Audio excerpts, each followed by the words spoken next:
What's up, everyone? It is Diecastbuffet here again, guys. We have a 2024 Daniel Suarez Tootsies Orchid Lounge Pink Playoff Chevrolet Camaro in the studio. Let's go ahead and check it out. Alright, folks, rotating base out of the studio. Welcome to today's Diecast review. This is one of the newest releases out right now, and one of the playoff cars that I think ran at Talladega, and certainly a fan favorite. I remember when they were offering this car, a lot of people were like, whoa, this is a very popular diecast. So this one, I don't think had a good run at Talladega from what I can remember. I think it had issues early on, but it was, what a cool looking paint scheme, honestly. So the first thing that I'm noticing right outside the box is it is missing the playoff logo, and I'll talk about why this might be the case. We'll be going through that as we go through the video. Here's the official name for it, as mentioned in the intro, and here's the other side of the box, the 2024 style. Let's go ahead and carefully get this Daniel Suarez diecast out of the packaging now. All right, folks, here we go. What a epic looking diecast in the studio. You know, black and pink really go well together. It's kind of why I use the pink background for my video aesthetics. I really like the way it looks on camera, and what an awesome looking diecast here. So from afar, the entire background of the car just appears to be a gloss black paint job, but that's not the case. There's actually a gray or extremely dark gray, kind of a slash black brick texture around the car, and it actually adds a lot of detail. I like that, with a little bit of a gradient, so it kind of shines and kind of disappears throughout the paint scheme. So as I mentioned, this is a playoff car.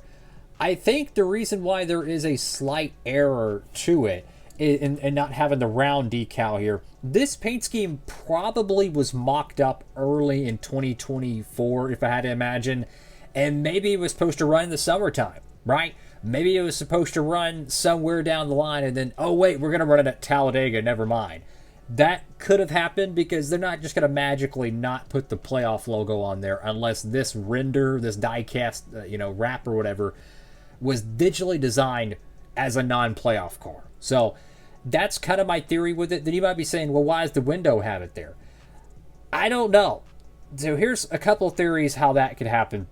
This is a separate thing. It's stamped on there. It's probably a lot more easier to adjust. They pick on their computers or whatever machinery they have, and they could pick the, they probably have a playoff template for almost all the drivers, and they can just boop, stick it on there. That's something they could update late into a production run. And the spoiler, let's just say the spoiler was black on the car, they could fix that very easily. They can just wrap it. So what I'm trying to say, they might have had full intentions of making this car without any playoff logos, and they might have changed where they were going to run this paint scheme and said, hey, no, we want it to be a playoff car. I don't know all the details, but I imagine something along those lines is why we don't have the playoff logo. It's not the end of the world. You got Tootsies right there, Orchid Lounge. You have the Orchid right there. It looks really cool. You have the different fonts and designs to it. Go to the front of the diecast. This really reminds me of Ricky Stenhouse Jr.'s 2020 Nascar, where you kind of have this outlining in front of the Chevrolet bow tie headlights. So that's kind of gives some inspiration to it. Got the number 99 right there. Got Trackhouse Racing, Sudoku. Go left side of the diecast, and again, you can see that really cool texture. We're going to zoom it in here. Bear with me, fellas. You could really see that brick background texture. It's kind of a bar. I'm guessing that's what it is. A lot of bars have like brick wall textures, so that kind of makes sense with it.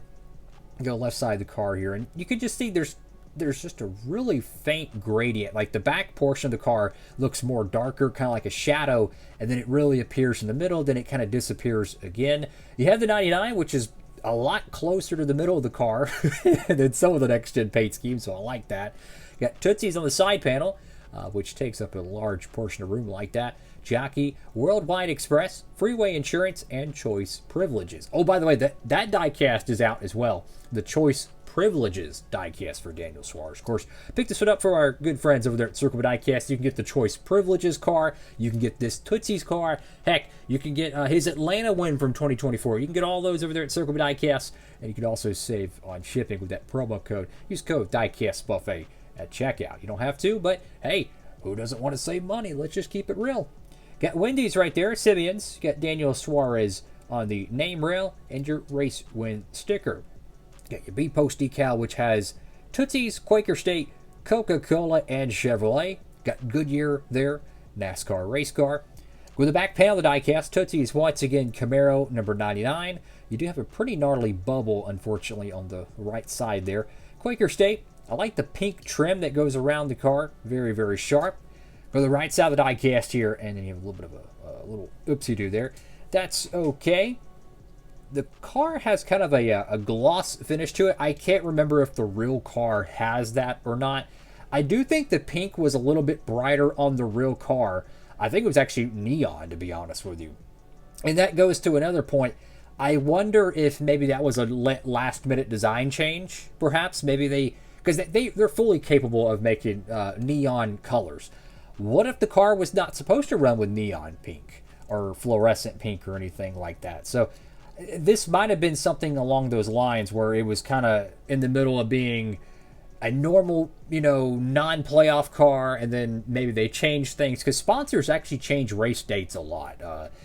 Opportunity opens up, a sponsor pulls out, or maybe a sponsor wants to shift their event date. Maybe they're buying commercial space for another sport. They want to allocate the resources, and that does happen. It's rare, but it does happen where sponsors will pull out and change their event dates. I don't know all the backstory to it, but if I had to guess, that's probably what it was. The render was sent in without the playoff logos, and they were updated. But to be honest with you, it don't really bug me because it's still a great looking car. I mean, you could buy another Daniel Suarez car, swap out the front banner, and then just paint the spoiler black. Congratulations, you have a normal variant of it, right? So it's really easy to change that if you wanted to. Got the pink 99 on the roof, and that looks really, really dope. Another thing I just noticed is the side number is not chrome. I don't remember if that is accurate or not to the real car. Usually Trackhouse Racing has a lot of chrome number diecast. Got Tootsies right there, and Suarez on the back window with, you guessed it, right there on the deck lid. Here's a look at the bottom portion of the car. Your simple under tray design of the next-gen Camaro. What a cool little diecast here. Daniel Suarez surprisingly doesn't get a ton of diecasts made much anymore, which is like, it's kind of mind-boggling because he has so many great looking paint schemes, right? I don't know how many they're going to be making in 2025, but it sure seems like they're making less and less of them, which I think is unfortunate. So if you're a Suarez fan, you might feel a little left out, which is, that's not cool, man. We want to get some more paint schemes for the 99 camp. So hopefully in 2025 they end up making more of them. Didn't he have a Quaker State car? I think he ran a Quaker State car somewhere. I think it might have been Atlanta. I have no idea if they're making that car or not, but that would be a slam dunk to make. What do y'all think? Comment down below. Thank y'all for watching the video. Another recent release we'll show real quick here in the studio. You're going to like this one. It's another playoff car. This one ran, I think, at Watkins Glen or Atlanta, maybe both. It is Ty Gibbs in the CW sports car. This is going to be one of those cars, fellas, 10, 15 years from now, you're going to be very nostalgic about it, probably, because it was the dawn of the CW NASCAR era. I think it's actually a road course car because I see the windshield wiper. So this must have been the Watkins Glen car.